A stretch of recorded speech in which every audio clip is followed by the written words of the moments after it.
Ladies and gentlemen, we are joined by some very special guests from the African Children's Choir. Can you guys introduce yourselves? What's your name? Hello, my name is Jim Luze, L-U-Z-Z-E is my Luganda name. And what's your name? I'm Esther Kwagala. And what are your roles with the choirs, guys? Jim, what do you do? Yeah, I'm the tour leader of choir number 52 of the African Children's Choir. And I am the choir director of the choir. So, for those who don't know, what is the African Children's Choir? What do you guys do? What's the mission behind this? The African Children's Choir is a non-government organization. The African Children's Choir is one of the programs that are run by Music for Life, which is a non-government organization that helps impoverished children coming from poor families, poor backgrounds, and that gives them a hope and a future through sponsoring their education and also well-being as well. And they travel, do a tour of about 6 months. Currently, we are doing a 3-month tour in Canada, all in the names of raising funds for their education and also education of others who don't get the chance to travel. And to share your love of music. Yes. How important is it for you guys to share your love of music with the rest of the world? Well, music is one of the things that we use in Africa to communicate. So we really love to drum and sing and dance, and we want to share it with the rest of the world and show the rest of the world what Uganda is made up of. Jim, you said that you've been in Canada before as a little kid. Yes. With some other tour. What was your experience like touring Canada like these kids are doing right now?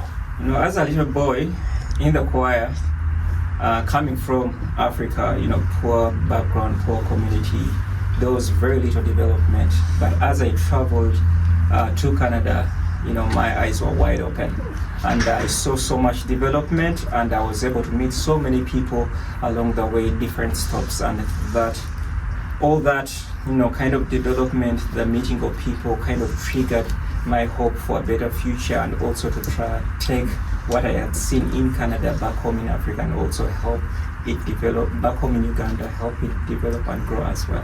What do you notice differences between Canada and Uganda when you come here? What are the things that you try to bring back to Uganda that from here in Canada? What have you learned? One, we do have two different cultures, but one big outstanding difference is definitely the food. When you compare so many foods here in Canada, it's totally different. Many of the food is an acquired taste. The best example I always give is called cheese or sliced cheese. We don't have that back home in Uganda. And when kids come out here, it's always a struggle to learn the taste. And many of them, as I speak, are still learning that as well.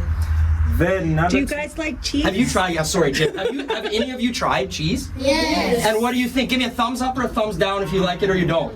Okay, we're half. Wow. Okay, sorry. Keep going. Yeah, so we're getting there.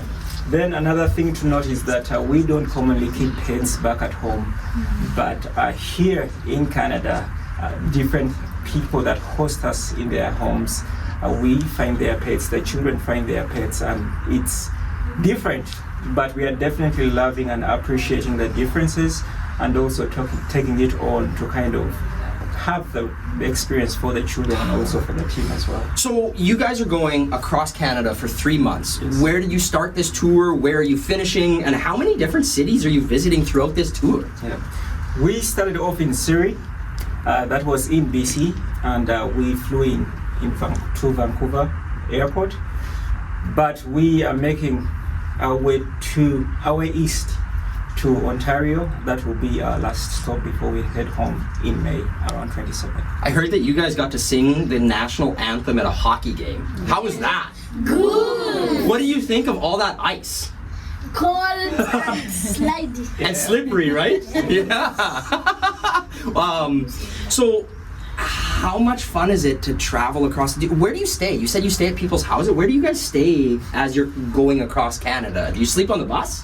No. So we have different host families in different churches. There are people that are always willing to take us in. So we stay with them. Sometimes it's 3 nights, 2 nights, or 1 night. Wow. So are you guys staying in the Pembina Valley for night here? Do you know where you're staying? Yeah, we are staying. Can we say it? Am I allowed to say that? Winkler? Yeah. Yeah, we are staying for 2 nights, Okay. and we'll be hosted by different church members that the church will be performing at. That is so cool. Okay, so where are you guys performing in Winkler? Where is your concert? When is your concert? And how do we get there? It's called Winkler Mennonite Church, and it's. Question is, where do we get there? The address should be there on our website. You know what? When I tell people, Jim, just Google it. Yeah. Just Google it. You'll figure it all out. Yeah. So our tour dates definitely are on our website at africanchildrenschoir.com, and we have both the name of the church plus the address to the church for everybody to come, and everyone is invited. They don't need to worry about paying or buying tickets. It's all free of charge for come one, come all.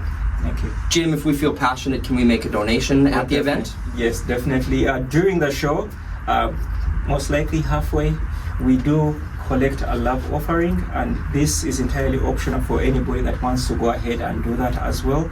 And we are not funded by the the government, so it's entirely all done, and funding comes from the different people who are willing to support the organization.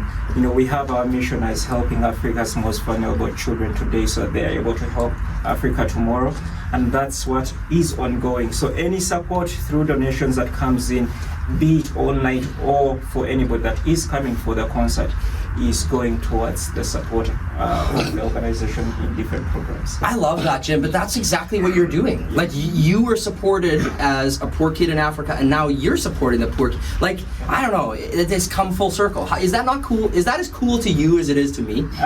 Trust me, that's why I'm here.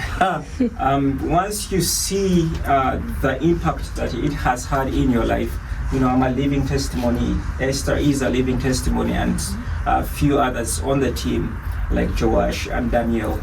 You're able to use that, you're always, as you're going through school, acquiring an education, and, getting to work, because now I have a degree in social sciences, you have a degree in accounting, and we use that, to make our lives better, and also our immediate family and communities as well. And at the back of your mind, you're always wondering, how best do I come back and say thank you to the organization for doing that for you, so that you're able to bless so many around you.